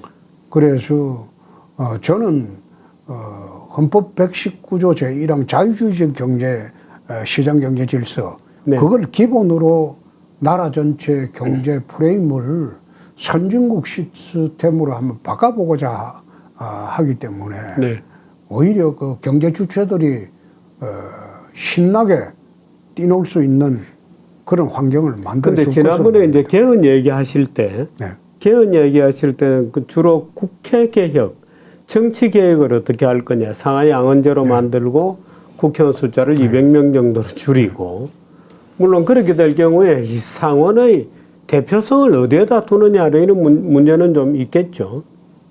그것도 이제 미국처럼 하는 게 정상이겠죠. 미국은 주들이 있으니까. 그렇죠. 근데 한국은 어떻게 하는 우리나라도 팔도가 있으니까 도별로.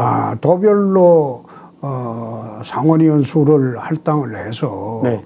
그렇게 도의 대표성을 지역 대표성을 갖도록 하는 게 맞겠죠. 다른 미국처럼. 조항은 어떻습니까? 예를 들어 지금 119조 2항 같은 것은 여전히 문제가 되잖아요. 그건 개정할 필요도 없고 그대로 두더라도 그건 보완적인 원칙이죠. 원칙은 아니죠. 1조가 있고 2조가 아니, 있으니까. 부가적인 문제죠. 네. 말하자면 경제력이 국가 자원이나 경제력이 한 곳으로 집중이 될 때 분배가 왜곡이 심해질 때 그때 국가가 개입하는 거죠. 네. 그 외에는 국가를 개입해서는 안 되죠.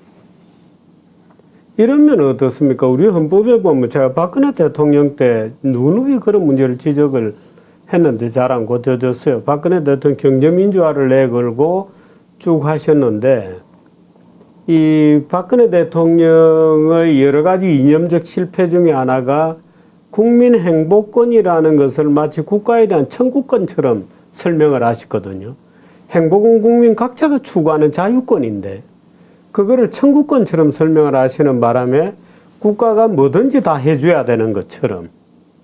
그러니까 청년도 보호해야 되고 노인도 보호해야 되고 중소기업도 보호해야 되고 서민도 보호해야 되고 농어민도 보호해야 되고 모조리 보호밖에 없는 거죠. 지금 우리 헌법이 전부 그렇게 나열해 있고 뭔가를 보호해 줘야 되는 것처럼 섹터를 만들어 놓습니다.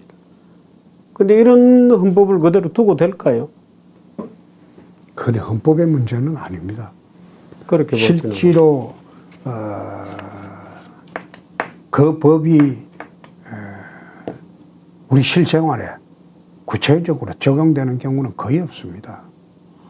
헌법이라는 게 선언적 의미도 있고 예. 거기에서 헌법에서 바로 권리가 나오는 건 아니죠. 도출되는 건 아니죠. 그래서 그런 문제는 굳이 우리가 개헌할 때 학자들의 의견도 존중을 해서 들어봐야 하겠습니다만은 거기에 그리 집착할 필요는 없다. 저는 그래 봅니다. 헌법은 헌법이다. 그렇습니다. 예. 그렇군요. 사실이 홍 후보님하고는 뭐 다음에 단일 후보 되고 나서 경선 끝나고 나서 제가 한번 다시 좀 모시면 그때 네. 나와주시면 좋겠습니다. 사실 오늘 제가 이 좀 처음에 홍 후보님 모시면 야, 좀 골려드릴까 하고 생각도 많이 했습니다. 사실 우리 홍 후보님은 경험이 워낙 많으시고 정치 현장에서 깊은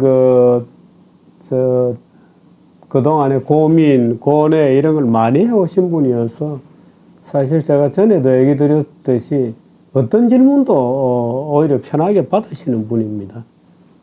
그래서 저 오늘 재밌게 얘기했고 여러분들은 어떻게 보셨는지 모르겠습니다만 여러분들이 주신 질문도 뭐 몇 개는 제가 여쭤봤습니다. 쿠키를 왜 안 드시나? 뭐 이런 질문이 있는데요. 쿠키는 이제 요 촬영 끝나고 먹도록 하겠습니다. 예. 통 후보님 이제 뭐 정리하는 예. 멘트를 좀 해주시죠. 오늘 정교재 주필님하고 펜앤마이크에 와서 여러 가지 이야기를 했습니다. 우리 펜앤마이크 우리 시청자 여러분 꼭 이번 당내 경선 때 저를 좀 지지해 주시고 그리고 제가 본선에 나가야만이 이재명이를 잡을 수가 있을 겁니다. 잘하겠습니다. 부탁드립니다. 예. 네, 오늘 홍준표 후보님과의 대화는 여기까지 하도록 하고 나중에 경선 통과하시면 그때 다시 한번 모셔서 좀 더 심각한 주제들을 얘기해 보도록 하겠습니다. 후보님 고맙습니다. 고맙습니다. 예, 고맙습니다. 예. 예.